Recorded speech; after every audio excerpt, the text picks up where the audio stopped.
Confirm है, इससे आया कंफर्म है, कंफर्म है, कंफर्म है।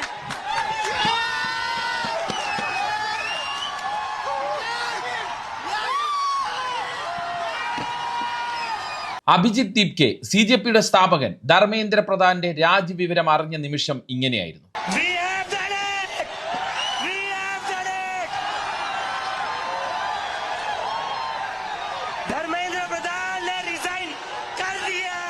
രൂപീകരിച്ചിട്ട് 70 ദിവസം മാത്രമായ ഒരു പാർട്ടിക്ക് മുന്നിൽ, വിദ്യാർത്ഥി യുവജന കൂട്ടായ്മയ്ക്ക് മുന്നിൽ, അവരുടെ പോരാട്ട വീര്യത്തിന് മുന്നിൽ മോദിയും BJPയും തോറ്റു. അമിത്ഷാ കീഴടങ്ങി. അങ്ങനെ നീറ്റ് ചോദ്യപേപ്പർ ചോർച്ചയുടെ ഉത്തരവാദിത്വം ഏറ്റെടുത്ത് ധർമ്മേന്ദ്ര പ്രധാൻ രാജിവെച്ചിരിക്കുന്നു. ഇത് ഇന്ത്യ കണ്ട ഏറ്റവും വലിയ വിദ്യാർത്ഥി പ്രക്ഷോഭത്തിന്റെ ചരിത്ര വിജയം കൂടിയാണ്. ഇവരെന്താണ് പറഞ്ഞത്? ഈ സർക്കാരിൽ നിന്ന് രാജി ഉണ്ടാകില്ല.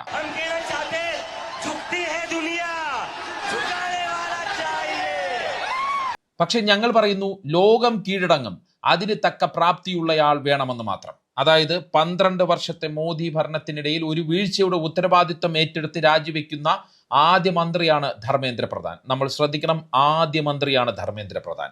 അതാണ് അഭിജിത്ത് ദീപ്കെ ഇവിടെ സൂചിപ്പിച്ചത്.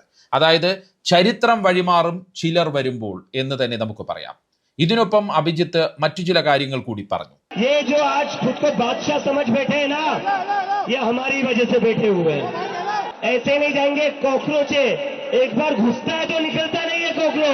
രാജാക്കന്മാരെന്ന് തെറ്റിദ്ധരിച്ചിരിക്കുന്നവരെ ജനങ്ങളാണ് തെരഞ്ഞെടുത്തത്, അത് അവർ ഓർക്കണം. പാറ്റകൾ അങ്ങനെ വെറുതെ വിടില്ല.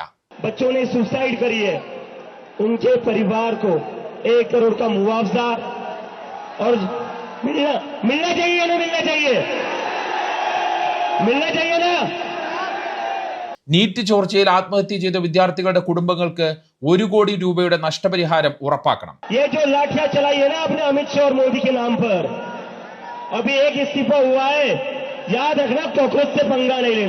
വിദ്യാർത്ഥികളെ മോദിയുടെയും അമിത്ഷായുടെയും പേരിൽ മർദ്ദിച്ച പോലീസുകാർക്കെതിരെ ഉറപ്പായ നടപടി വേണം, അവരെ പുറത്താക്കണം.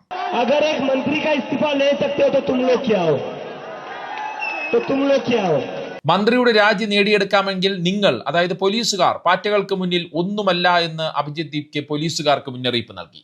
സത്യത്തിൽ വെറും കൂറകളെന്നും പാറ്റകളെന്നും ആ പാറ്റകളെ തല്ലിക്കൊല്ലുമെന്നും ആക്ഷേപിച്ചവർക്ക് മുന്നിൽ CJP എന്ന കൂട്ടായ്മ, യുവജന വിദ്യാർത്ഥി കൂട്ടായ്മ ഉറച്ചു നിന്ന് പോരാടി നേടിയെടുത്ത വലിയ വിജയമാണ് ഇത്. വിദ്യാർത്ഥികളെ നേരിട്ടും അല്ലാതെയും പിന്തുണച്ച രാജ്യമെമ്പാടുമുള്ള, ലോകമെമ്പാടുമുള്ള ഇന്ത്യക്കാരുടെ, അവർ ഭക്ഷണമായി സ്നേഹം എത്തിച്ചു, അവരല്ലാതെ നേരിട്ട് പോകാൻ കഴിയുന്നവർക്ക് നേരിട്ട് പോയി അങ്ങനെ പിന്തുണ അറിയിച്ചു. അങ്ങനെയുള്ള ഇന്ത്യക്കാരുടെ വിജയം കൂടിയാണ് ജന്തർ മന്ദറിൽ കണ്ടിരിക്കുന്നത് എന്ന് തന്നെ പറയാം.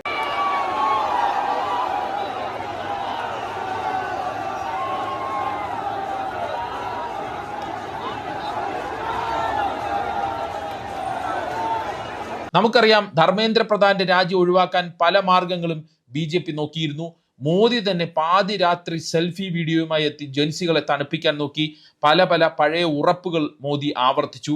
കഴിഞ്ഞ ദിവസം മന്ത്രിമാരുടെ ചർച്ചയിലും അവർ മുന്നോട്ട് വെച്ചത് ധർമ്മേന്ദ്ര പ്രധാന്റെ രാജി ഒഴിച്ച് എന്തു വേണമെങ്കിലും ചെയ്യാം എന്നാണ്. ഒടുവിൽ ധർമ്മേന്ദ്ര പ്രധാനെ മറ്റൊരു വകുപ്പിലേക്ക് മാറ്റാനും മോദിയും അമിത്ഷായും ആലോചിച്ചിരുന്നു എന്നുള്ള വാർത്തകളും വന്നു. പക്ഷേ വിദ്യാർത്ഥികളും CJPയും അതിന് വഴങ്ങിയില്ല. അങ്ങനെ ഒടുവിൽ സഹികെട്ട് മറ്റൊരു വഴിയുമില്ലാതെ, ഗത്യന്തരമില്ലാതെ ധർമ്മേന്ദ്ര പ്രധാൻ താൻ രാജിവെക്കുന്നതായി ട്വീറ്റ് ചെയ്തു. ആ രാജിക്കത്തിന്റെ പ്രസക്ത ഭാഗം ഞാൻ മലയാളത്തിലാക്കി വായിക്കുകയാണ്. അതിൽ 2-3 പോയിന്റുകൾ നമ്മൾ ശ്രദ്ധിക്കണം. രാജിവെക്കുമ്പോഴും പ്രധാൻ ഉയർത്തുന്ന ഇരവാദവും ന്യായീകരണവും ചില നറേറ്റീവുകളും നമ്മൾ ശ്രദ്ധിക്കണം. കത്ത് ഇങ്ങനെയാണ്: എൻ്റെ യുവ സുഹൃത്തുക്കളെ, കഴിഞ്ഞ 4 പതിറ്റാണ്ടിലേറെയായി ഞാൻ വിദ്യാർത്ഥികൾക്കും അധ്യാപകർക്കും വിദ്യാഭ്യാസ പരിഷ്കാരങ്ങൾക്കും സമർപ്പിതമായി പ്രവർത്തിക്കുകയാണ്. ശക്തവും ദൂരക്കാഴ്ചയുള്ളതുമായ വിദ്യാഭ്യാസ സമ്പ്രദായമാണ് ശക്തമായ രാഷ്ട്രത്തിന്റെ അടിത്തറയെന്ന് ഞാൻ വിശ്വസിക്കുന്നു. രാജ്യത്തെ യുവാക്കളുടെ പ്രതീക്ഷകളെയും വികാരങ്ങളെയും അവരുടെ ന്യായമായ ആവശ്യങ്ങളെയും ഞാൻ ആഴത്തിൽ മാനിക്കുന്നു.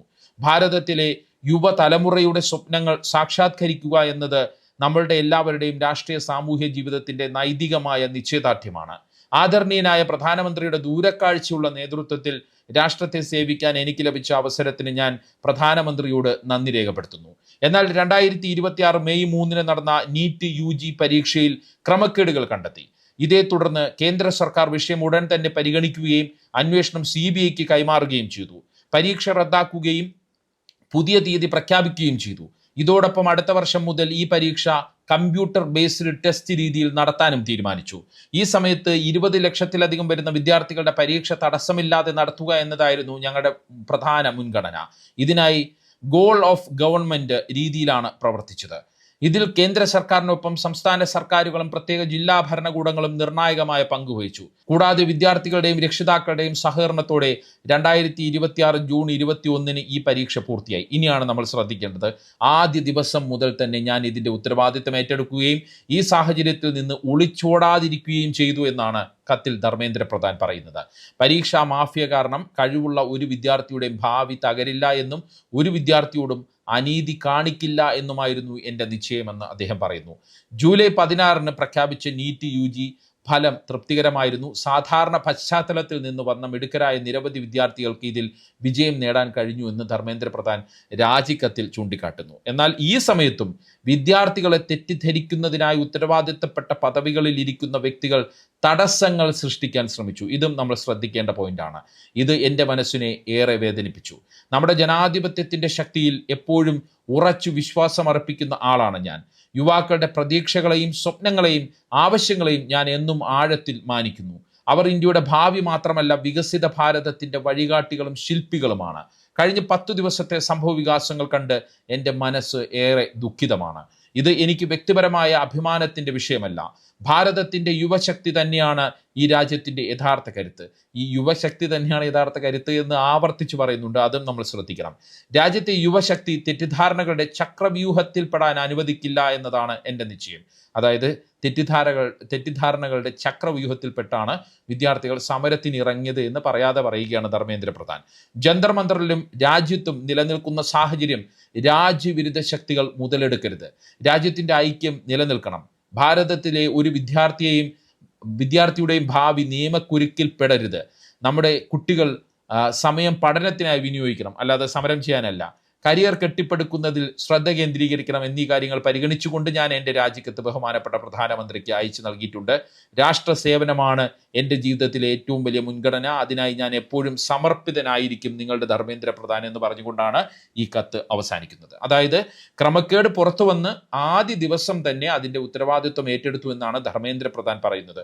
എത്ര തരം ക്രമക്കേട് എന്നുള്ളതും നമ്മൾ ആലോചിക്കണം. എത്ര തവണ നീറ്റ് പരീക്ഷാ പേപ്പർ ചോർന്നു എന്നുള്ള കാര്യവും നമ്മൾ ഇവിടെ ആലോചിക്കേണ്ട വിഷയമാണ്. എന്നാൽ ചിലർ വിദ്യാർത്ഥികളെ തെറ്റിദ്ധരിപ്പിച്ചു എന്നാണ് ധർമ്മേന്ദ്ര പ്രധാൻ പറയുന്നത്. പിന്നെ രാജിവെക്കാനുള്ള കാരണത്തെക്കുറിച്ച് അദ്ദേഹം പറയുന്നത് അത് വിദ്യാർത്ഥി പ്രക്ഷോഭം രാജ്യവിരുദ്ധ ശക്തികൾ മുതലെടുക്കാതിരിക്കാനാണ് എന്നാണ് അദ്ദേഹം പറയുന്നത്. അതായത് വിദ്യാർത്ഥി പ്രക്ഷോഭത്തിന് പിന്നിൽ രാജ്യവിരുദ്ധ ശക്തികൾ ഉണ്ടായിരുന്നു എന്ന നറേറ്റീവ്, BJP കേന്ദ്രങ്ങളുടെ നറേറ്റീവ്, അത് ആവർത്തിക്കുകയാണ് ഈ രാജിവെച്ച മന്ത്രിയും ചെയ്യുന്നത്. ഈ വിദ്യാർത്ഥി വിജയത്തിൻ്റെ പശ്ചാത്തലത്തിൽ ഇത്രയും കാര്യം കൂടി ഞാൻ പറയട്ടെ. ഏതൊരു ജനാധിപത്യ രാജ്യത്തിൻ്റെയും, ഇതെൻ്റെ വാക്കുകളാണ്, ധർമ്മേന്ദ്ര പ്രധാൻ്റെ വാക്കുകളല്ല, ഏതൊരു ജനാധിപത്യ രാജ്യത്തിൻ്റെയും ഏറ്റവും വലിയ ശക്തി അതിൻ്റെ യുവത്വമാണ്. അനീതിക്കെതിരെ ഉയരുന്ന അവരുടെ ചോദ്യങ്ങളാണ്. ആഴ്ചകളായി ഡൽഹിയുടെ തെരുവുകളിൽ നാം കണ്ടത് കേവലം ധർമ്മേന്ദ്ര പ്രധാൻ്റെ രാജിക്കായിട്ടുള്ള ഒരു മുറവിളിയായിരുന്നില്ല, മറിച്ച് തങ്ങളുടെ ഭാവി ഇരുട്ടിലാക്കാൻ ശ്രമിച്ച അല്ലെങ്കിൽ തുനിഞ്ഞിറങ്ങിയ ഫാസിസ്റ്റ് ഭരണകൂടത്തിൻ്റെ അനീതിക്കെതിരെയുള്ള യുവത്വത്തിൻ്റെ ആത്മാഭിമാനത്തിൻ്റെ പോരാട്ടമായിരുന്നു. അധികാരത്തിൻ്റെ ഗർവിനും അടിച്ചമർത്തലുകൾക്കും കീഴടക്കാൻ കഴിയാത്ത യുവത്വത്തിൻ്റെ നിശ്ചയദാർഢ്യത്തിന് മുന്നിലാണ് രാജ്യതലസ്ഥാനത്ത് BJP ഭരണകൂടം മുട്ടുമടക്കിയിരിക്കുന്നത്. ജന്തർ മന്ദറിലെ കൊടും ചൂടിലും പോലീസിന്റെ ലാത്തിചാർജിലും ചോര ചിന്തി പൊരുതിയ ആയിരക്കണക്കിന് വിദ്യാർത്ഥികളുടെ അധ്വാനത്തിന്, സമർപ്പണത്തിന് നീതിയുടെ വിജയം അവർക്ക് കിട്ടിയിരിക്കുന്നു. വിയോജിപ്പിന്റെ ശബ്ദങ്ങളെ പുച്ഛിച്ച, അതിനെ ഇല്ലാതാക്കാൻ നോക്കിയ കേന്ദ്ര സർക്കാരിനെ വിറപ്പിക്കുകയാണ് പാറ്റകൾ ചെയ്തത്. അവരെ അടിച്ചോടിക്കാൻ നോക്കിയതോടെ ഇന്ത്യയാകെ ആ വിദ്യാർത്ഥികൾക്കൊപ്പം നിൽക്കുന്ന കാഴ്ച, മനോഹരമായ കാഴ്ച, മോദിയെയും അമിത്ഷായെയും ശരിക്കും ഞെട്ടിച്ചു എന്നുള്ളതാണ് വസ്തുത. രാവും പകലുമില്ലാതെ തെരുവുകളിൽ കഴിഞ്ഞ ജെൻസി തലമുറയുടെ പോരാട്ട വീര്യമാണ് ഈ ചരിത്രം കുറിച്ചിരിക്കുന്നത്. അതുകൊണ്ട് തന്നെ ഇത് വെറുമൊരു രാജിയല്ല. അനീതിക്കെതിരെ ഭയമില്ലാതെ നെഞ്ചു വിരിച്ചു നിന്ന് പൊരുതിയ യുവത്വത്തിന് മുന്നിൽ സ്വയം രാജാക്കന്മാരെന്ന് കരുതുന്ന ഭരണകൂടം മുട്ടുകുത്തിയ ചരിത്ര നിമിഷമാണ് എന്ന് തന്നെ ഞാൻ പറയും. മഹാപ്രളയങ്ങളെയും അറ്റോമിക് പ്രഹരങ്ങളെയും അതിജീവിക്കാൻ ശേഷിയുള്ള തോൽക്കാത്ത അതിജീവനത്തിൻ്റെ അടയാളമാണ് പാറ്റകൾ. ആ പാറ്റകളെന്ന് സ്വയം വിശേഷിപ്പിച്ച് ഇറങ്ങിയ ഇന്ത്യൻ യുവജനത, ഇന്ത്യൻ വിദ്യാർത്ഥി സമൂഹം, അവരുടെ വീര്യത്തിന് മുന്നിൽ എല്ലാം അസ്തമിക്കുകയാണ്, അല്ലെങ്കിൽ ഗർവും എല്ലാം അസ്തമിക്കുകയാണ്. എല്ലാ നിരോധനങ്ങളും ഗർവും അഹങ്കാരങ്ങളും അസ്തമിക്കുകയാണ്. ഈ വീഡിയോയെക്കുറിച്ചുള്ള നിങ്ങളുടെ അഭിപ്രായം കമൻറ്റ് ചെയ്യുക. മറ്റൊരു വീഡിയോയുമായി വീണ്ടും കാണാം. ഞാൻ അൻഷാദ് ഇല്യാസ്. നന്ദി, നമസ്കാരം.